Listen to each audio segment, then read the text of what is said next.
The last 2 years I've hardly moved out at all. I traveled a great deal before, but now I feel very much called to this, not silence and solitude, but to a life which is centered in the ashram. See, many people come all the time from so many parts, but more and more I feel the need to be centered and to find God in myself, in the ashram, in the people, to create a center where the people come, you see, to find God, really. And it's not easy in the West, and it's not easy in many parts of India today. People are being simply carried away by this wave of industrialization and so on. And people are looking for centers where they find God, find their inner self, find the deeper meaning of life. And that is where I see the ashram, really, a center where people discover themselves and discover God, really. What did you find, and what do you still find most lovable about India? When I came to India, I wrote to a friend and said, I want to find the other half of my soul. And I still feel that that was very significant, that in the West we've developed this rational aspect of religion. We have a fully developed theology, which is profoundly rational, very profound in its way, but also limited. And we've not fully discovered the other half of the soul, the intuitive power. And when I came to India, I was overwhelmed with this sense of the intuitive basis of life. I used to put it in terms of the unconscious, you see. In the West, we've developed the conscious, rational mind and developed with science and technology, and we've great achievement in its way. But in the East, they have lived out this other side of the mind, this intuitive, sympathetic, more poetic in some ways, but above all more contemplative, you see. And I never forget going to the Elephanta Caves in Bombay, you know, seeing this wonderful figure of Shiva with his 3 faces, and the face in front of you is in profound contemplation. And I suddenly realized then how India had lived out this mystery of the indwelling God, you see. That was really opened my mind. And so it really was a kind of love affair, and I visited many Hindu temples and discovered the whole Indian world, which is very strange, of course, at first to many people, and still is to some extent. And still, it gradually enters into your unconscious, you see. It's the invasion of the unconscious. Your conscious mind begins to discover these depths beyond conscious reasoning, at the intuitive depth, right down to the basic physical reality. You discover your physical being, and then in the Hindu tradition, you have the chakras, you see, these centers of energy, and there's a physical base, which you find yourself one with the earth, with matter, with life, you see, the whole background of your life. And then you have the what's called a swadhisthana, the vital energy, you see, and you live out your vital energy in you and in the plant world, the living world around you. Then your emotional energy, where you relate to all human emotional experience. Then through the imaginative and the rational, finally to the spiritual. So it's an unfolding of the whole human personality, but going right back to your roots in matter, in life, you see. And that's where I feel, you see, this holistic vision is beginning to emerge. We've got the conscious mind, which is really only a segment of reality, and we begin to relate it to the unconscious in all its levels, right to the base, physical base, and then see how the human being grows from that base and gradually develops to the highest spiritual experience, you see, from your base right up to the highest level. And that, to me, is India's understanding of life. Could you tell us something about how your own monastic journey brought you into contact with the thoughts and the spirituality of India? Yes, you see, I read the Bhagavad Gita, the Dhammapada of the Buddha, and the Tao Te Ching of Lao Tzu when I was in the 20s, you know. That was my first sort of discovery of the East. and also contemporary with my discovery of Christianity at a deeper level. And so that sort of stream entered into my life. And when I became a monk at Prinnage Abbey, this side rather went into the background, and I focused all the time on the Christian experience of God and the fathers and Middle Ages and so on. And then in about 1940, I met a very remarkable woman, Toni Sussman. She was a German who studied, she was one of Jung's first disciples and studied yoga in Berlin. And she and her husband, who was a Jew, came to London in the 1940s, in the 1930s when Hitler was in power, and they started a meditation center, really, in London. And that was my first introduction, really, to Eastern meditation and really Eastern spirituality as a whole. And from that point, I began to discover the East, the whole idea of yoga, Vedanta, and in the 40s, until finally, in 55, I was invited by an Indian Benedictine monk, Father Alapat, to come with him to India to start an ashram in India.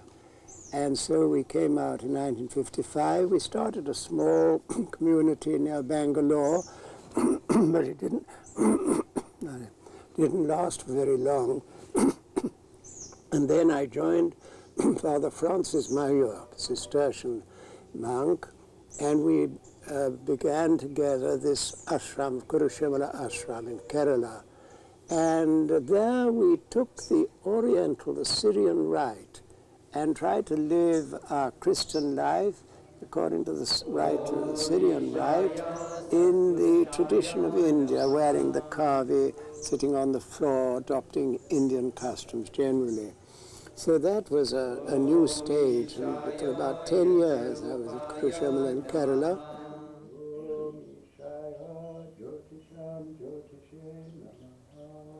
Om Ishaya Jyotisham Jyotishe Namaha. Om Ishaya Jyotirupaya Kanyasudaya Namaha. Om Ishaya Kanyasudaya Namaha.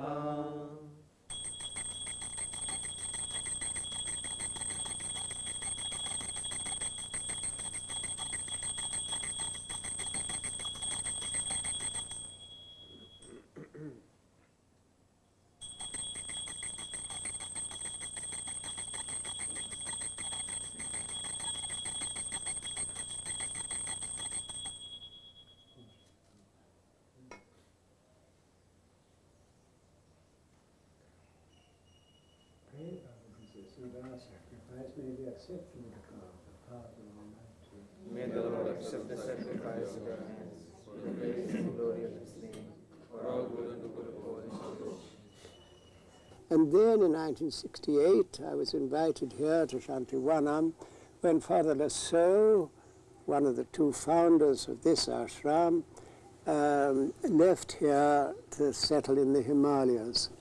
And when he left, I came with two monks of Kurushimala, and we began to live here. And it was very primitive when we first came. There were palmara trees, that's a type of palm, not coconut trees. Eventually we cut down the palmaras and planted coconuts. And these palmara trees were really in a kind of wilderness. There were thorns and things everywhere, and just little tracks through the ashram. It was very primitive, almost a desert, you know. It was very wonderful in its way. And Father Mourchena and Father Lasseau were these two French fathers who were the real pioneers, and they really opened the way to an Indian Christian ashram, you see. They adopted the customs of a Hindu ashram, wearing the kavi, sitting on the floor, eating with the hands, all these simple customs traditional in India. And then they tried to live out their Christian life in the context of Hindu culture, you see. Of course, at that time, before the Vatican Council, they had the Latin liturgy and rather limited horizon. But after the Vatican Council, we broke through beyond that, and we've been able now, of course, to adapt our Christian life to the whole Indian culture, we call it, which means, of course, the Hindu culture to a large extent, because Hinduism is the basic culture of India. And so in these last 20 years, we've been able gradually to develop an Indian liturgy. And we have our prayer now with Sanskrit chanting, reading different scriptures, psalms and Bible reading, and then bhajan singing, as it's called, these pop devotional songs in which everybody joins, and then this custom of arati, waving lights before the Blessed Sacrament. So we've really developed an Indian liturgy in that way.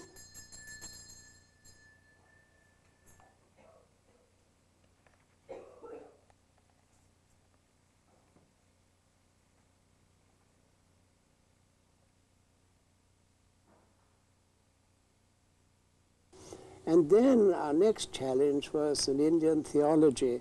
And there I was influenced very much by Father Johans. He was a Belgian Jesuit who, with a companion, Father Dandois, started a magazine called The Light of the East in Calcutta in the 1920s. And he was a great Sanskrit scholar and really a master of the Sanskrit tradition. And he wrote several long series of articles to Christ through the Vedanta. And that was the sort of opening for my mind. And he tried to show how we could develop a Christian theology based not on Plato and Aristotle or St. Thomas Aquinas, but on the Vedanta. And he studied the different systems of Vedanta to try to show how they could be the means for developing an authentic Indian theology. And his work was a pioneer work, and it's taken a long time. But today in India, theologians are all thinking along those lines. We're trying really to develop an Indian Christian theology. It takes time. We're still very much in the Western mold, but the breakthrough is taking place and certainly will continue. And then the third aspect, which to me perhaps is the most important, is to develop an Indian Christian spirituality. You see, there we try to adopt yoga primarily. You see, yoga is a whole way of life, and it's based on the body, the hatha yoga, the development of the physical aspect of it, and the pranayama, the control of the breathing. But it leads on to the Raja Yoga, the control of the mind, how to control the mind and allow the spirit to enter in and transform the person. So body and soul are transformed by the indwelling spirit. And that is where the Indian and the Christian meet. You see, we're discovering how we can go beyond the body and the mind and open ourselves to the indwelling spirit.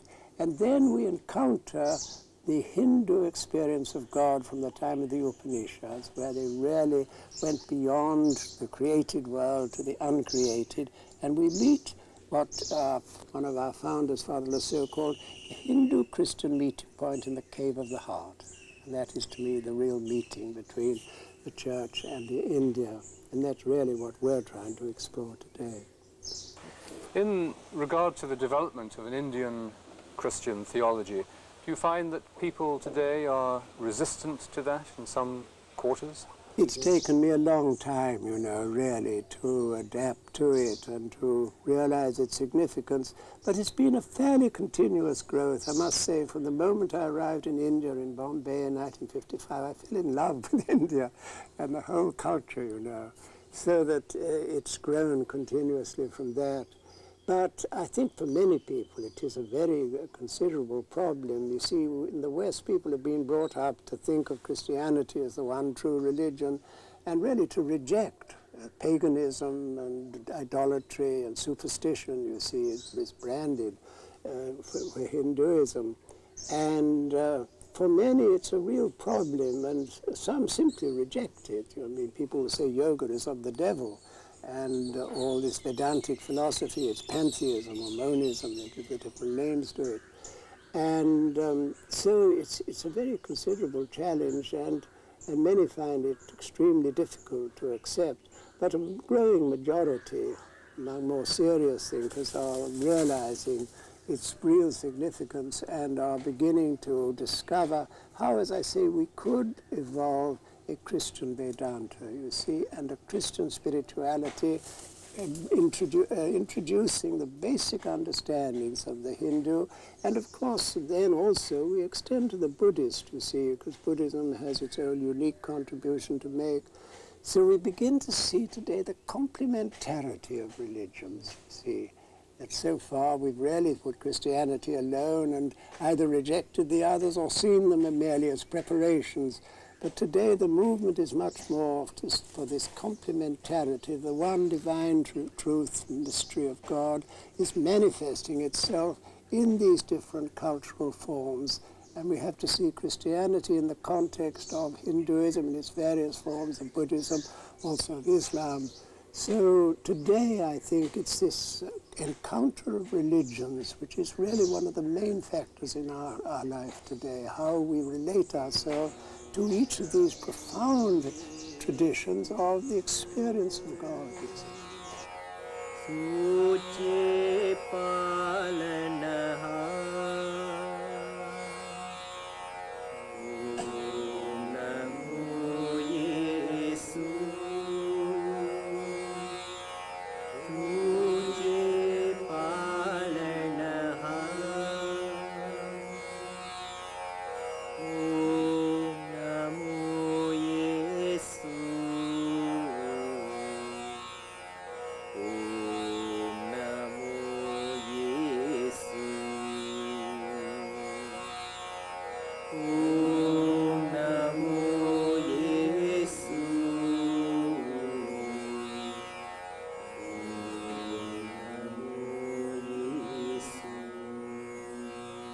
Yes, I feel the challenge to the Church today really comes from this encounter with the East, you see. The Church has grown up in the West and developed its whole doctrine and way of life, and only today really are we encountering the religions of the East and the culture of the East.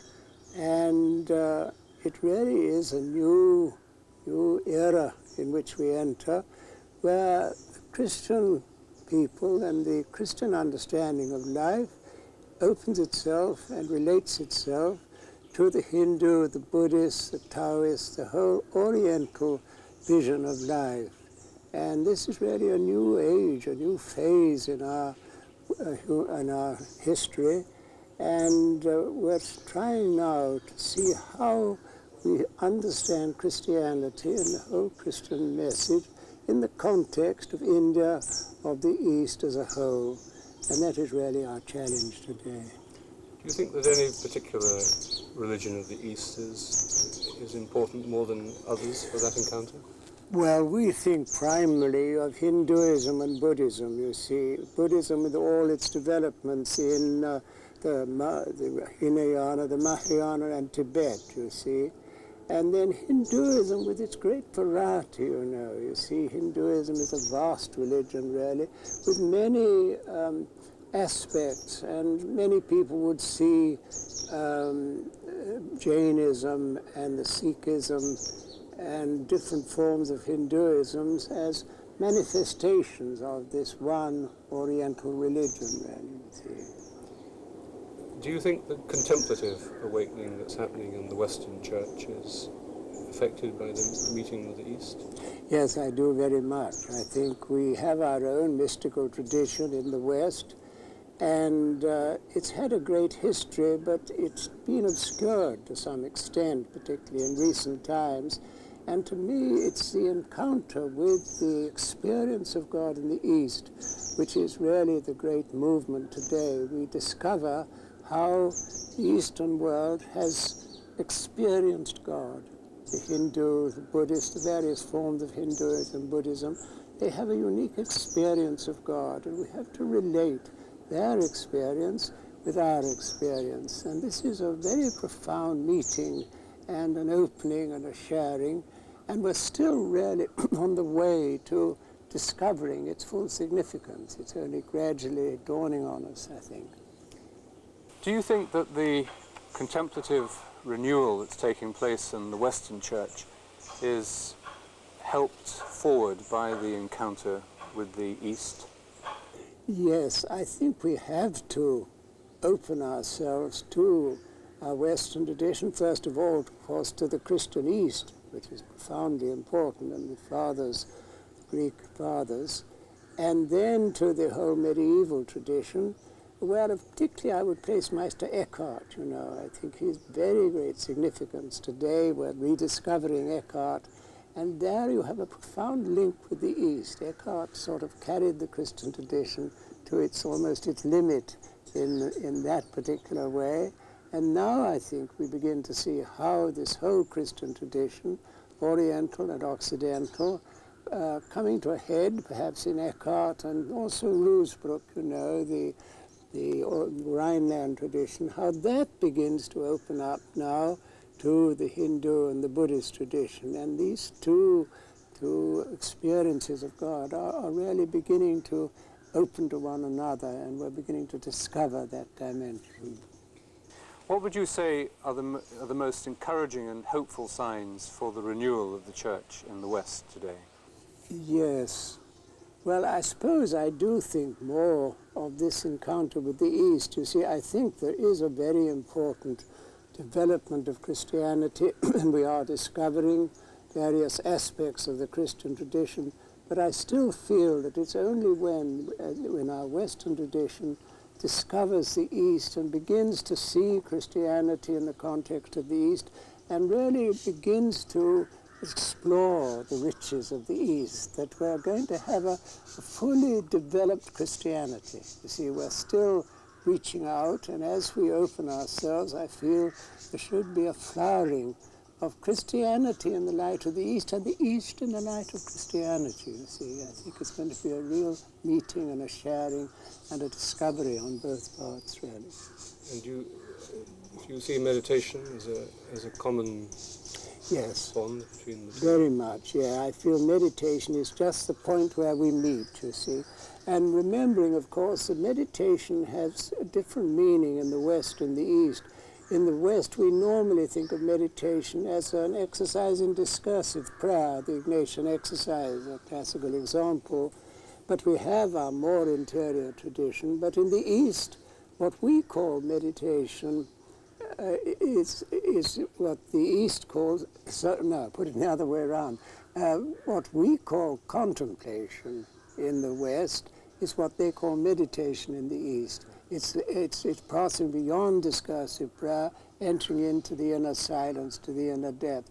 And that is where the meeting is taking place. We are opening our contemplative tradition right through from St. Gregory of Nyssa, Dionysius, the medieval traditions of John of the Cross, opening that to the Hindu and the Buddhist experience of God. Would you have thought 10, 20 or 30 years ago that as many people as are now meditating in the West would be doing so today? No, I think it's a new phenomenon, you know. It's very remarkable.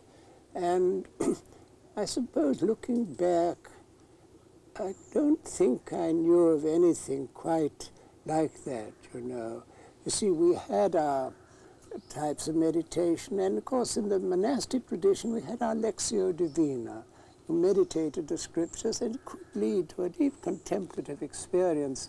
But I don't think we normally went beyond into this inner silence. The cloud of unknowing, you know, and other writings of that kind were taking us beyond. It was a movement, but I think it's only in the last 20 or 30 years that we've really opened ourselves to the full contemplative tradition and discovered that we are opening ourselves to the East. You see, the two of them have begun to meet.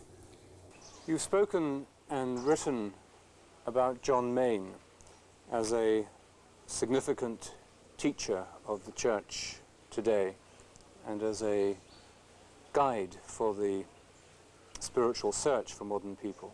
Yes, that to me is really very significant. I always go back to the fact that before he became a monk, he went to the East and he discovered meditation in the East, you see, with this Swami Satyananda, I think it was, in Malaya. And he opened himself to this traditional Eastern form of meditation with the mantra. It was discovery for him. Then he went back, and we're told, the Benedictines told him to give all that up. This was all Western, this was Oriental and pagan and you must not meditate like that. And then he discovered the mantra in Kashan and the cloud of unknowing in the Western tradition, and then linked up there by the Christian tradition of the mantra and contemplation with the Eastern tradition of the mantra. So to me that really was a breakthrough, and it's opened up the Western world in a new way. What do you find particularly exciting about his theology, in particular his Christology?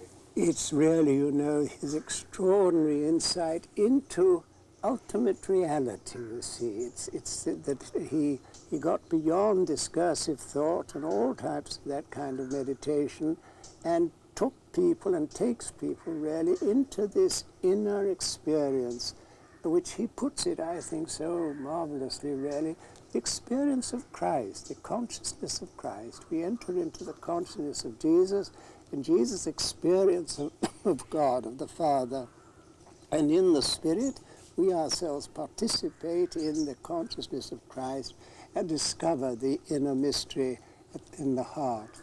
And to me, he really has opened that dimension of contemplation to people today as a whole.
Over the years, you formed an Indian monastic community here. Yes, it's taken time, but two brothers from Kerala joined us in 1971. We started in 68, one or two people came, and then in 71 these two brothers came, and they are still really the source of the community.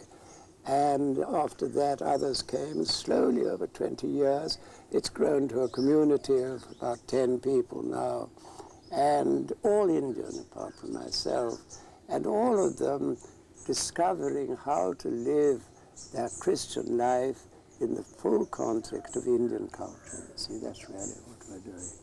In the ashram here, there are many Western visitors. Do you think that the influence of the ashram is equally divided between the West and the East? I think it is. It's been very interesting. We get a great many visitors from the West, especially at certain times in the year. But at other times, we have a great many Indian Christians especially coming, and they are discovering the Indian tradition in their lives. They were very westernized, but now more and more the younger ones, sisters and brothers and priests, discover their Indian inheritance and are beginning to relate it to their Christian life. And so I find that very important. Sometimes the year it's almost entirely Indians are here. Other times it's almost entirely Western. It varies. But it's important, I think, that the two go together there, you see, and the Indian is discovering his Indian tradition, and Westerners are coming and discovering that dimension in their lives, you see, too. What have been the greatest difficulties, challenges that you've faced in the last 20 years or so? Well, there has been opposition, you know. I don't think it's very considerable, but there's been a natural Christian reaction. You see, Christians were brought up to think all Hinduism is evil and must be rejected, and only Christianity is true, and only the Western Christianity, which they know. So there's been a group of people who, Christian for the faith sort of thing, who are militantly opposed to all this Indianization. But that movement has died down very much, and the bishops as a whole and the priests have come round now to realizing that Indianization is part of the meaning of our Christian life in India. So I don't consider it very important, but it has upset quite a number of people, there's no doubt. They weren't ready for this change. But there's a national center in Bangalore, organized by a very wonderful person, Father Amanabhava Das, and for 15 years he's been indoctrinating the Indian church in this Indian way of life, of liturgy, of prayer, meditation, and that is spread all over India really now. And what are your hopes for the ashram in the years to come? Well, I think it is a matter of slow growth, really, you know. It really does take time, and still today, not many Indian Christians or Indian Catholics are ready for this kind of monastic experience, you know. You see, the other religious orders, particularly the Jesuits, but the Franciscans, Dominicans, Redemptorists, so many others, have all come with the active ministry. And the church in India has been organized by them and is really geared to action. And today, particularly, the sense of the option for the poor, the concern for the suffering people of India, that has taken possession very rightly of the church. And they're all really concerned how to bring people, the poor and the suffering in India into a better way of life. But we all feel very strongly, and many of their leaders too, that we have to discover the other dimension. It's no good simply going out to the poor and trying to find Christ there. You can up to a point, but unless you're discovering Christ within, you're never going to have a really profound effect on people's lives. So today we're trying to see how this concern for the poor and social justice can be brought into the inner life of prayer, and we can discover Christ within. And then when Christ is fully realized within, then you discover him outside in people, in all their problems and their sufferings. So I think that is where we are today, this meeting between contemplation and action, if you like to call it, and that is spreading through the church, really. Do you think that you have become an Indian by adoption? I think so, really, you know, yes. It's been an extraordinary experience. You see, it's taken 33 years now, and it's grown continuously from year to year. And today I'm more Indian than I'm Western, I think. But I think also, you know, I've really begun to discover the common oneness between the East and the West. You see, when you really enter the mystical tradition of the West, with Gregory of Nyssa is still to me a great shining light, you know, and Dionysius the Areopagite, and then through the medieval mystics, Eckhart and Roosevelt, and then St. Teresa, St. John of the Cross, this is the whole mystical world, you see, and then you relate that to the world of the Indian mysticism, the Upanishads, the Bhagavad Gita, and the Bhakti tradition, this tradition of devotional love, pouring out their love to God, these beautiful hymns and songs. So it's an encounter there, you see, where you discover this other world of devotion and of love and of wisdom, of jnana, you see. There is this wisdom which is an experience of God. So I feel really it's coming together in my life and in the lives of many, many people all over the world. We're ceasing to be merely Western or merely Eastern. We're discovering the human inheritance, I say. We're discovering what it is to be totally human and totally open to the divine.